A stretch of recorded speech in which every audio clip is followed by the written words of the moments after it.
Lord's Day morning, we can assemble together and remember your Son and worship you and sing songs of praise to you. Pray that this hour of study might be fruitful for each one of us. We would come to a better understanding of how we can be pleasing to you. We would help one another to recognize where we need to make changes and give us the courage to do so as we seek to draw closer to you. Thank you most of all for your Son, who was the perfect example and showed us how we ought to live. In Jesus' name we pray. Amen. Well, I left you on a cliffhanger on Wednesday because I misjudged the time. So you had homework. We read Romans 14 and 1 Corinthians 8, about a dozen verses each, about liberties, which relates to, so the last lesson was on brotherly kindness. We skipped one of the sections because I had saved it for last and I had time.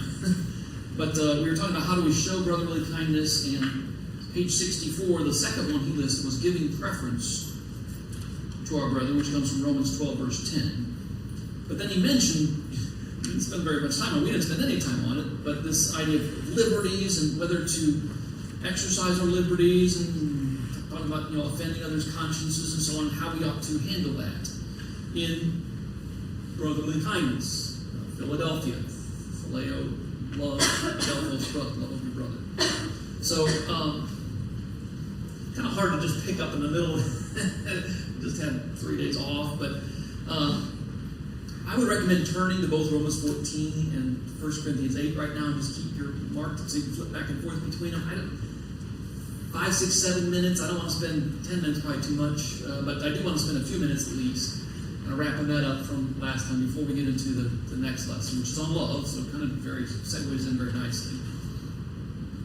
I'll just point out a couple things I noticed, and I want you to run with it and make comments. Okay, so be prepared.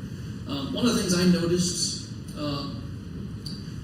Paul, of course, wrote both of these, Romans 14 and 1 Corinthians 8, and, of course, two different churches, but you know how preachers and teachers always say a lot of the same things at different times, and he kind of does that. The fact that he spends quite a bit of time on it more than once indicates it's probably important. And he uses the word stumbling block or stumble several times in both of them. Multiple times in both of them. So that must be important. He also, he uses the word right. It's a right to do something that is allowed. So he uses the illustration of eating meat offered to idols. He said, idols aren't really anything, so it's not wrong to do that. So in that sense, we have the right to do it. But just because we have the right to do it, does that mean we should do it? So he's kind of bringing that out. That's 1 Corinthians 8, verse 9, I believe. But take care that this right of yours does not somehow become a stumbling block to the weak.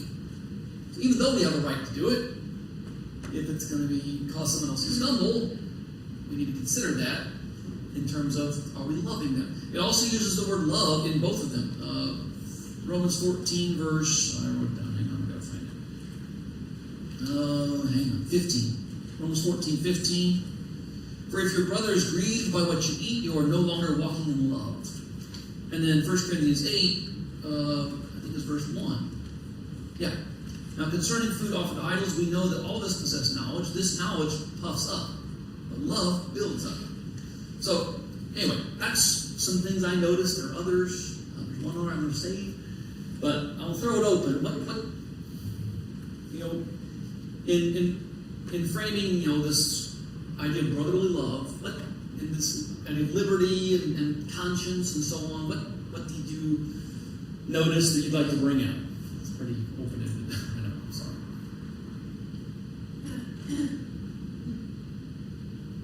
It's hard to get to the first thing I know. There we go. Being right isn't necessarily always the right thing to do.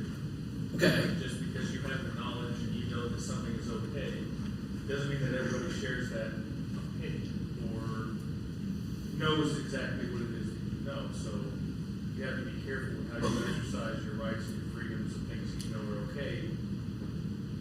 Because not everybody has the same knowledge. Right. And so it might offend their conscience. I thought it was very interesting in there where it says, knowledge puffs up, but love builds up or edifies. Because we're going to get to 1 Corinthians 13 in our next lesson. And one of the things we're told about love is it's not puffed up. is not. And so because we know something and someone else doesn't know it, does that mean we're supposed to behave in a condescending way toward them? I think that's one of the things he's bringing out. What else? I think in demonstrating brother kindness, the issue should not be a personal or violence. Am I demonstrating love to the ones who Christ done? He made this huge price to pursue peace, so we should pursue it with the same dedication and devotion. You use that phrase, pursue peace. That was one I was saving, keeping in reserve. Because I think that kind of let's pursue peace, even if that means we got to give up stuff that we should otherwise be able to do. Paul says, you know, if it's going to cause my brother to stumble, I'll never eat meat again. I'd rather not have to give up meat. I like meat. But that's because of love, we need to be willing to do that for our brother. Okay? Something else here also, but it's not the meat that it's the meat that sacrificed into the wrong Right, God. yeah. So he's not going to have to eat that. But I think, and maybe I was listening, but I think mine says a little bit different. Okay. And mine says, yet your brothers grieve because of your food, you are no longer walking in love. Mm-hmm. Now, what mine says, do not destroy with your food the one for whom Christ died. Yeah. So I guess, the guy in the earth, many different means. But to me, I agree wholeheartedly with all of that, because I don't think that one is missing the whole point if there's a stuff to destroy it, you should never. And then in anything, if you're grieving someone over something, even. Now, violating their conscience is the idea. They see us doing it, and so they're emboldened to do it, even though they feel like it's wrong. Now we're causing them to sin. How many times have you seen someone, oh, it's just business, or, right? I mean, It's not personal, it's just business. Yeah, it's not personal. But the way we treat people, yeah. They just say it's yeah. Sure. Other comments? Fine. This is probably more of a problem, I think, today, and it's hard to judge at the time, but we see things exposed on Facebook, on social media, and different things. So people might not have a problem with what they're doing, but I see Brother David doing something that's like, well, wow, why is he doing that? He says, he might not have a problem with it, but I have a problem with it. It's a different thing, so we got to be careful of the stuff we're putting out there. That just because we don't have issues with it, others may have a problem with that. So we just got to be, everything's just so hyper focused Yep. on everything that's out there. I thought of an example. It's interesting you brought that up. I thought of an example of that. Being from the Midwest, guys, I went to pants camp. That's what we call it, pants camp. Because in Chicagoland camp, shorts were not allowed. Everyone wore pants. And man, you get down here, and it's not that we are totally towards people wearing shorts, but the length of the shorts, my conscience is weak with regard to that, if you want to look at it that way. It bothers me when shorts are up here. I mean, the knee. There's a line there. So, it may very well be a right to wear shorts that are shorter than that, but I think a lot of people exercise that right without thinking about whether it's offending others. Maybe they're not aware of it because we don't say anything, but I don't know. I mean, maybe we need to be aware. But hypothetically, would you be willing to give up that right if you knew it was offending other people? Because in Florida, it's hot. I mean, anyway, that would be a big one for some people, I would think. All right, we're ahead of 6-7 minutes, probably more, so I want to wrap this up and move into the next one in just a minute, but let's wrap up real quick, David. Okay, so this is kind of funny to me about pants. I don't wear shorts. I grew up in it. I had a friend up in that we were going through some areas. He wore the shorts, so I'd shoot up. Yeah. And my wife is big on it. Why don't you wear shorts? So I guess I'm offended. I'm not wearing shorts. I don't, first of all, sun cancer and all that. Yeah. Cancer and all that. But I guess I'm wrong there because I'm offending someone because I'm wearing shorts. I guess it's backwards a little bit. In reverse. David? What you're talking about, sure. We do need to individually examine what we consider to be liberties and look at God's word and say, is this, or I'm not talking about the short. Is this really a liberty, or do I just think it's okay? Yeah. And I don't, because this is the way I want to do it. So it can get crazy that way. I'll go back to 100 years ago. My grandma's son was born in near Florence, Alabama, and he was in the church. And they, around 1890 to 2000, she was a young woman. Just working when they were relying on musical instruments.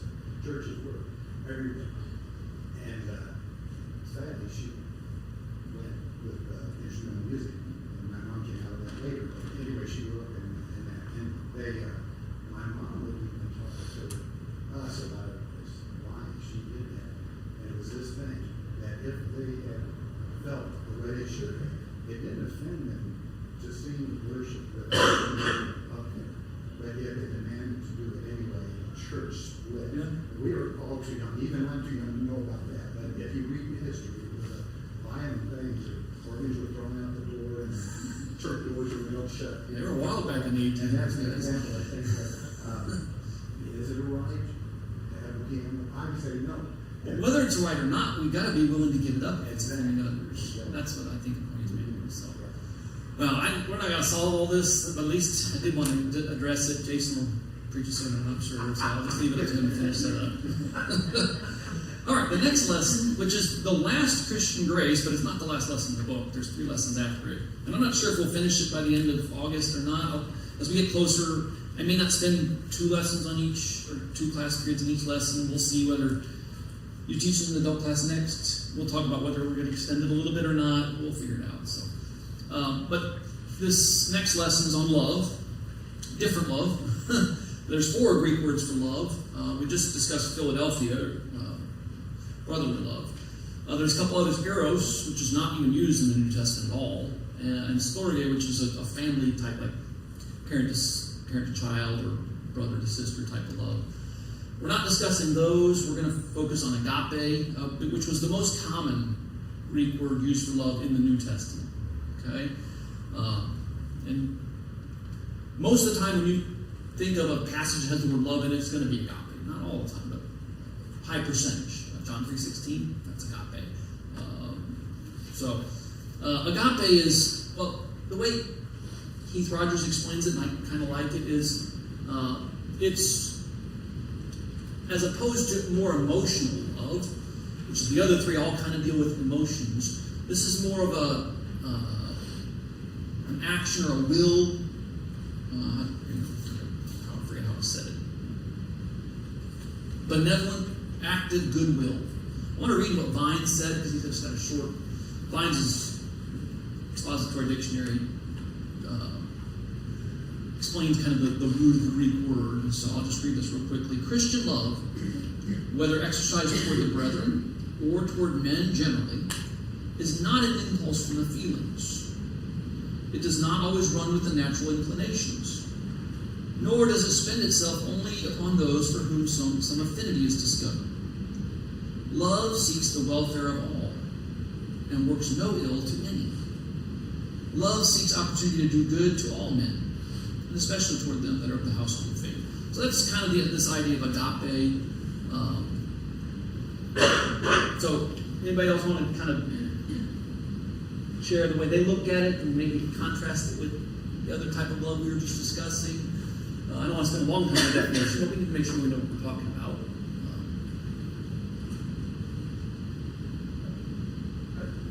I just think one thing, oftentimes with the other ways that love is used, and even the way we so commonly use love, it involves emotion. We even sometimes say, well, I can't help it, I love this person, or I don't love this person. Yeah. Feelings. This love is something we can just be commanded to do. Now, we're commanded with some of the other ones too, don't get me wrong, but this, just seeking the best interest of people, doing what is right for people, just caring about people in general, isn't dependent on me having warm, fuzzy feelings towards them. Yeah, it is commanded, and it's not necessarily natural. It's something we have to work at and develop, and almost have to run counter to our natural impulses. We'll talk on Wednesday about loving our enemies. That's not natural. But we're commanded to do it. That's going to take some work, right? Because it doesn't just happen like magic. It takes work. I'm going to say that for Wednesday, because there's kind of two, he breaks this lesson down into two sections. First of all, love describes, so we'll focus on 1 Corinthians 13 this morning.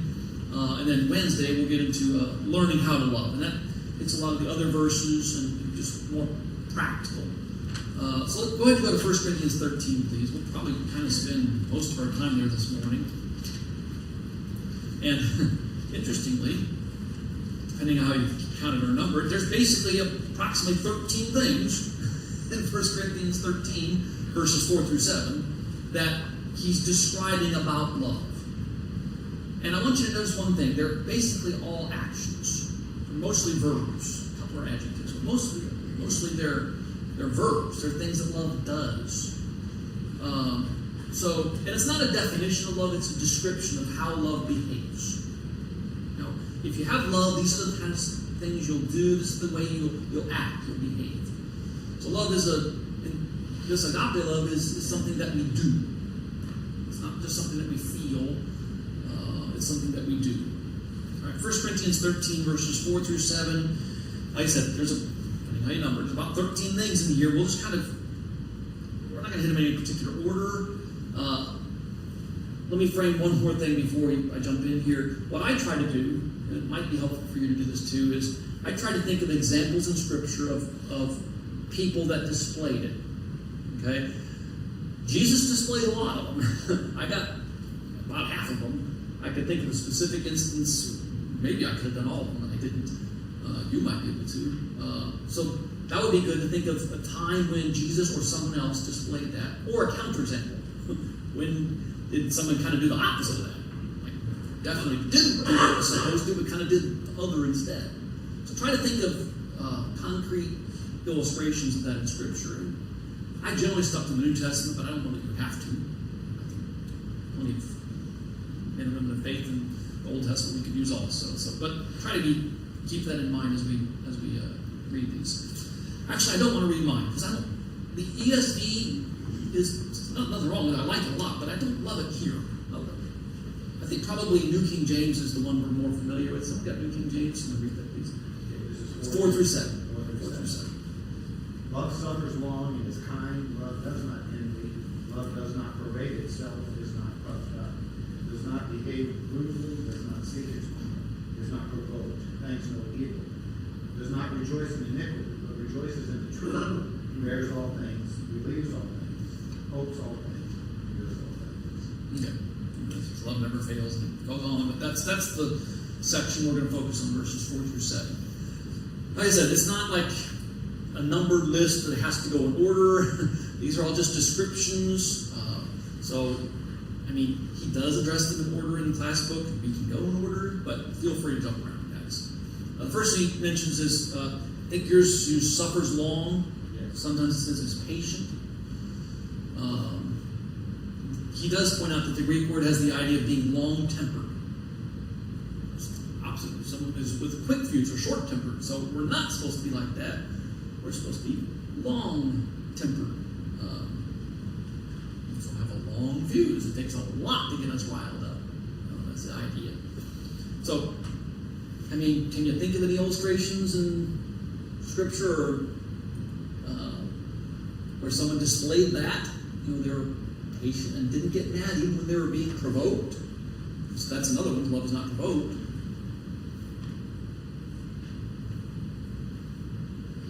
Maybe a minute. Dave? I'm just wondering what he went through with people when he was. We're not told specifically, but I'm guessing he was made fun of a lot, and he probably. No, we're not told whether he got mad or not, but 100 years of that. That'll be a long time, yeah. I don't know how we're not told specifically how he handled it, but that might be a good example, sure. I feel like Jesus' disciples would have asked a lot of questions that would have maybe got on his nerves a little bit, and so he had to be patient with them, because they a lot of times didn't get what he was trying to get across, and he could have reacted with anger, but he was patient with them. What about with Joseph?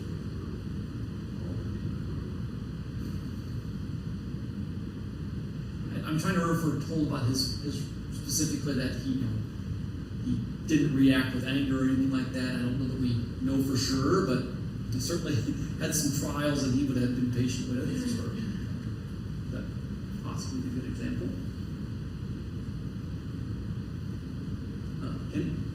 I always found it amazing that Paul, when he was captured by the Romans at one point, he seemed to be, even though he knows he's a Roman citizen, they're not supposed to do that. And he didn't say anything until they were done. I think I would have spoke up a little sooner. Yeah. Oh, wait a minute. There's probably some wisdom in that, though. Because I don't know that it would have done any good. It would seem more effective afterwards. Or, like I said, feel free to jump through here. I mean, I've got certain things I want to bring out, but you can. I mean, it's kind, doesn't envy. I thought of Mary and Martha. I mean, it seemed like Martha, Lord, make her help me. And Jesus was pretty gentle about it. He says, "No, she's chosen the better part and will not be taken away from her." Martha, you're distracted by much serving. So I thought he was pretty gentle with her, but she seemed to be a little bit, I don't know, envious of Mary just leaving all the work to her and just taking it easy and sit and listen to Jesus. So maybe Mary would be a little bit better example in that instance of, or maybe Martha was demonstrating the counterexample to what love should have demonstrated. Yeah. Just, on the bigger picture, the long suffering, the greatest examples of that over and over again in the Bible are God. I mean, God is slow to anger. Now sometimes we see his anger come, but you think how many times he's tested, how many times they rebel, how we do those things, and that's even how God chooses to identify himself. And the long suffering, I'm patient, I'm slow to anger. And I think that's how we do that sometimes see, boy, when you finally push him over the edge and around that God comes. Hundreds of years later, usually. Right. I mean, it's just, these 10 times you've tested me, and then finally, there's, okay, you're not entering the land, Yeah, he describes himself that way in the Old Testament. Certainly, yes, God eventually, his wrath is going to be served, but yeah, and he was, I call that long suffering. We're talking about hundreds of years. That's pretty long suffering. That's given a lot of second chances. What about not parading itself or not puffed up? He points out that that's not being a windbag or bellows. So this idea of puffing yourself up. So pride, that idea of pride or arrogance. I thought of a counterexample of that. I don't know if you could think of one. Anybody you could think of that was demonstrating that and shouldn't have been?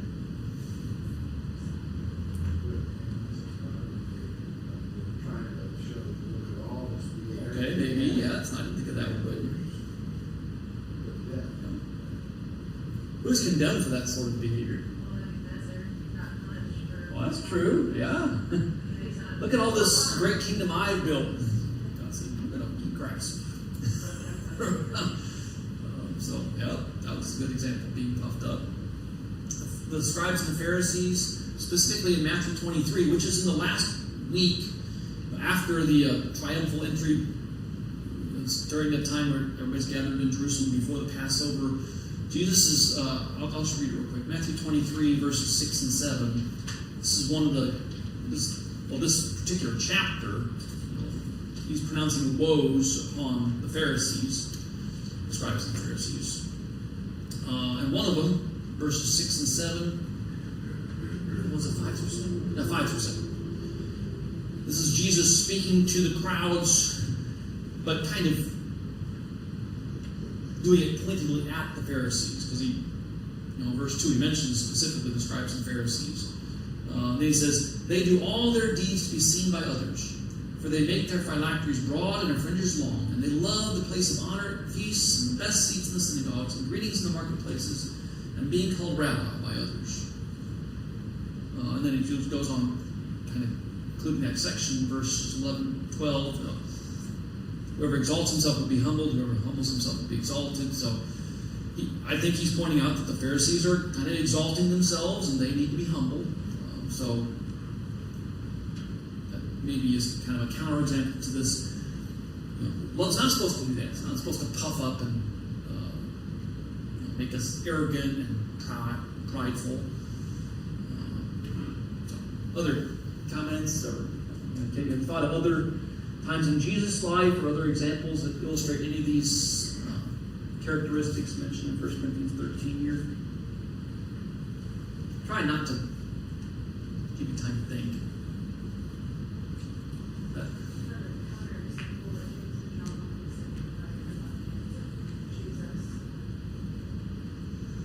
Yeah. And what lesson does Jesus teach them at the Last Supper? Washes their feet. Says, if you want to be great, become their servant. So, yeah, I mean, I think if I recall correctly, their mom wanted that for them and got them to ask for it. Yeah, that's interesting. That's what the Gentiles do. This kingdom not going to be like that. What else? Okay.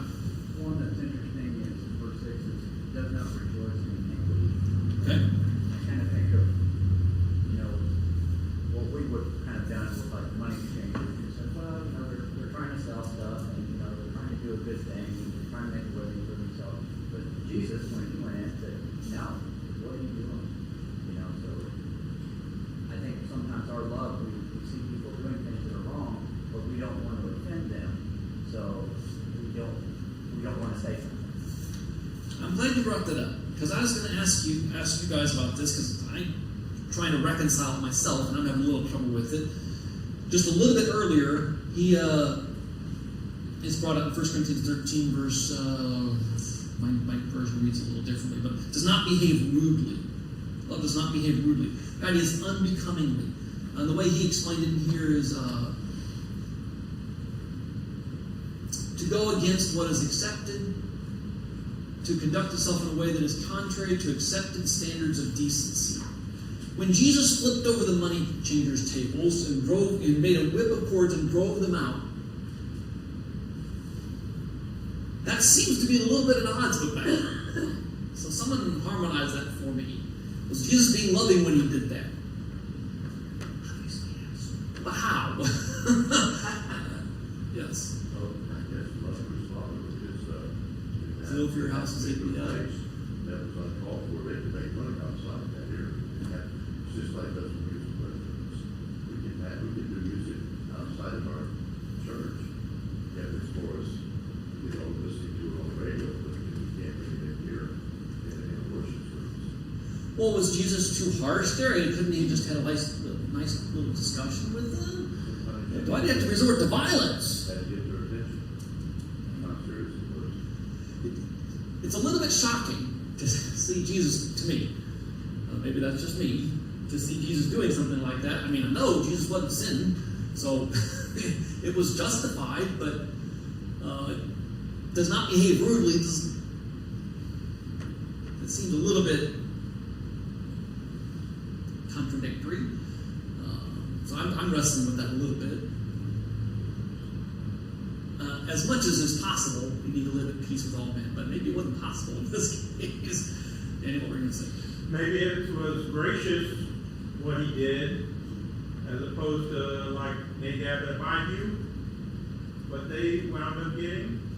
Maybe he was being loving and kind. Sometimes that's the bad, the tough love. Sometimes that's what people need. When it's tough, it's what they deserve. Yeah, exactly. So it's tough, but not to the extent that Nadab and Abihu. I mean, so at least they lived to tell about it, right? He could have done more. So maybe that was what was needed to get the point across. He knew their hearts, so I imagine Jesus would have known that. A little harder for us to. I would hesitate to do that myself because I would probably do it for the wrong motivation. Yeah. Well, I think that's part of it, and our culture is so sensitive, and I think we do need to be aware of that. But so often the rebukes and corrections that come, I mean, they're pretty rough. I mean, Jesus wasn't afraid to say, "Get behind me, Satan." You know, Paul wasn't afraid to call somebody a worker of the devil. You know, you have Ananias and Sapphira falling down dead. You know, when they, not just a little rebuke on the side, you guys shouldn't do this. You know, you're bringing some money, that's a good thing you're doing. I mean, they fall down dead because of that. I know we're very sensitive to correction. Partly, I think we need to get over some of that sensitivity, but at the same time, we need to understand how people are raised and what they're used to. I always use this example when I was over in the Philippines once on a preaching trip, and a young man was leading singing, and he hadn't led singing very often. He got started into the song, and he was doing it wrong. And one of the older men there just said, "Stop right now. That is not the right way to do it." And I thought, if we were back in the United States, that young man would crawl under his pew, would never leave it under.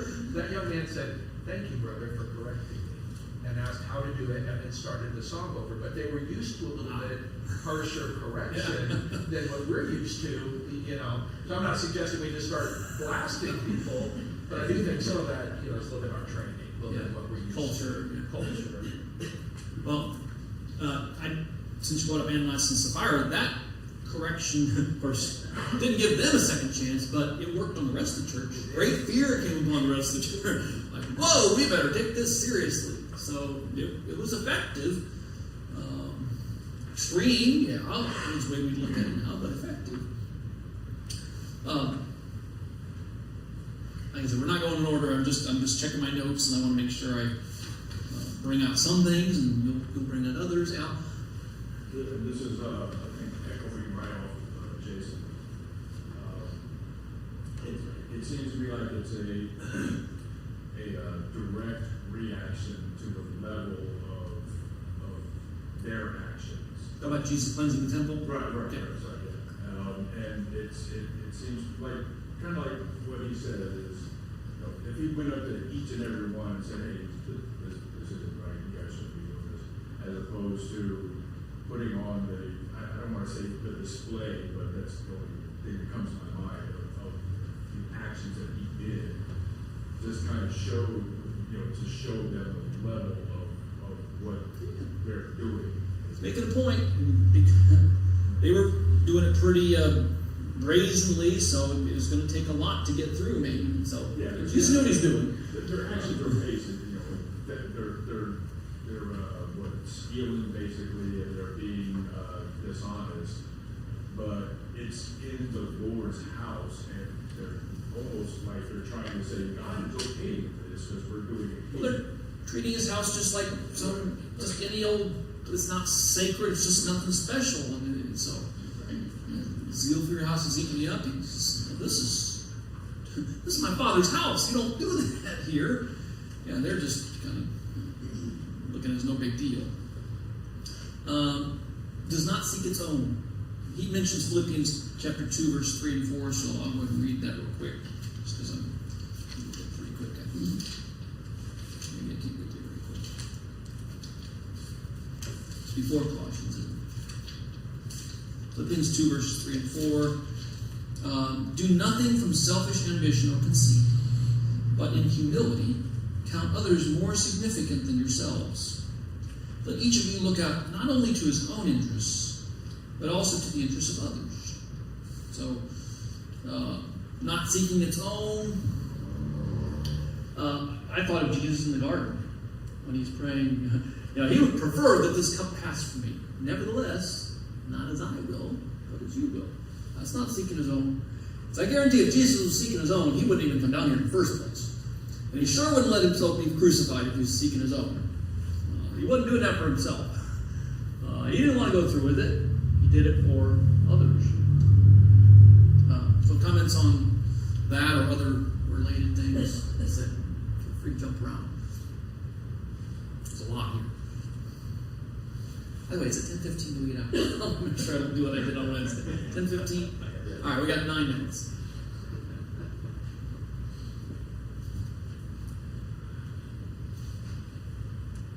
You used the word harmonize, and I thought that was good. Because you see all these different things, you know, talking about the things we just did, and you see Jesus say, "If you love me, you will keep my commandments." So we have to do those things. There's reproof involved in parts of the things that we need to do. There's love, you gotta care for everybody, you gotta blend this all together, and there's not a one-all-fits-all every situation. So that's what, I think that's the challenge of being a Christian, because you say, should I go in and Yeah, do I need to be it's like aggressive with discernment. them? Or do I need to love? Do I need to work with this? Maturity. And I think that's where it takes time to season that piece. By the way, this love is the last one in this list in 2 Peter chapter 1, verse 5 through 7. This last Christian grace, add to your faith virtue and knowledge and self-control and patience and all these things. And you save love for last. Why? Well, sometimes we say you save the best for last. Maybe it's because you're going to need all these other things. Because love's the hardest one. It's not like the rest are easy, but love's that's a big one. It's going to take a lot of these other characteristics also. So maybe that's part of it. Maturity, I think, takes a lot of. It doesn't come naturally. You got to work at it.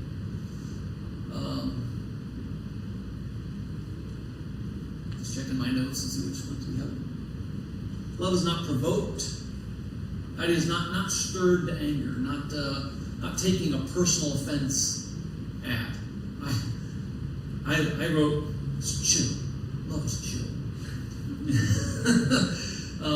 It doesn't get like riled up easily. It's calm, self-controlled. I thought about when Jesus was getting mocked and spat upon. You ever had anybody spit on you? I don't know that I have, but man, I would not like that. That would be real hard to keep my cool if somebody did that. Mocking, I don't think we really enjoy being made fun of. My brothers do that to me. That's, like we call that pushing each other's buttons. My brothers know how to push my buttons. But yet, what does Jesus do when they do that? Well, Father, forgive them, for they know not what they do. That's a pretty calm reaction to what he was going through. So Jesus, I think, is a perfect illustration of lots of these. We just have to kind of find the times when he displayed that. Other things you want to bring up about any of these, feel free to jump ahead. You got 6 or 7 minutes, but there's bears all things, believes all things, hopes all things, endures all things. Tim?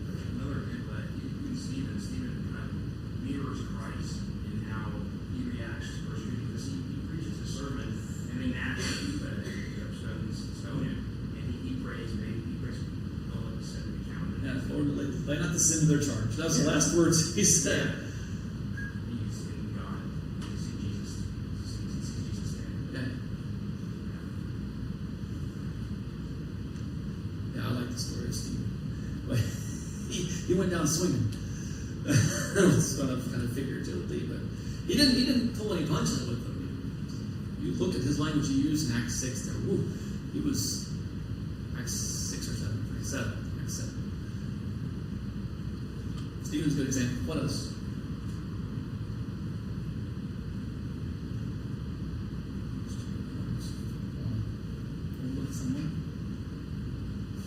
This idea of bearing all things. He brought out that the Greek word has the idea of protecting or preserving by covering. So I think the idea is it's not our intent to embarrass someone when they're doing something wrong. And sometimes if we can keep it private between us and them, try to do that. That's the gentler way to do it. It's not always possible, but if it can be, I think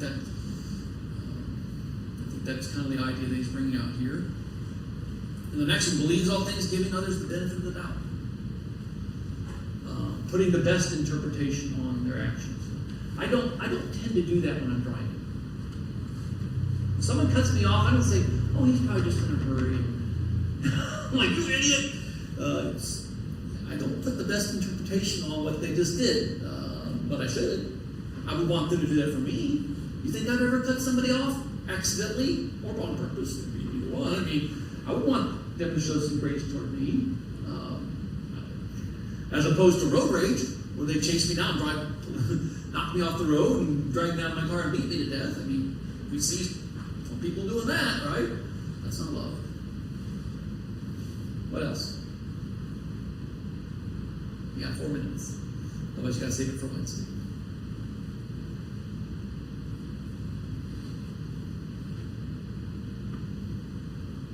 David? Should I say active, but I've already told that. You mentioned earlier about putting up the things. The thing is, usually when that road race happens, or the theory was with this particular person, that they have kind of hate things over and over and over and over, and then maybe it's a little bit that day or something happened. Straw that broke the camel's back. I mean, it's building up. And in many cases, they were never, just over something that normally would have been fine. It was just all the time that they've been doing that. It was just the right circumstance. Unfortunate, Went postal. but that's very powerful when you go through all that. And then you wake up in the morning and there's something in your life that's really touched you. And then all that just blow up like an anger. And that's kind of what happens. That's something that. So we got to be careful when we're suffering long, not to just let it build up like a pressure cooker, where eventually we're going to blow our top, right? We got to let it go, dissipate. I've even heard stories where someone would go out in the woods and just scream, just to get, just to get the tension out of their whole, sounds kind of crazy, but you know what? If it works, it works. There are some ways we can channel that better. Maybe get a punching bag. I mean, exercise does relieve stress. Sure does. So it doesn't have to be boxing, but people use it for that. I think that what you just said gets into this last one, endures all things.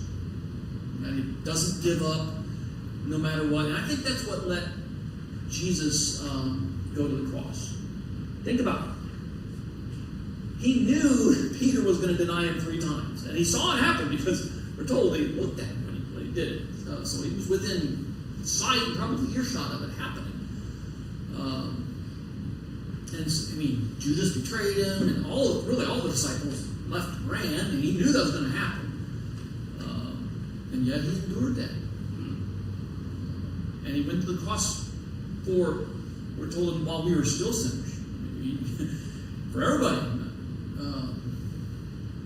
including people that mistreated him, the Roman soldiers, and just all of them.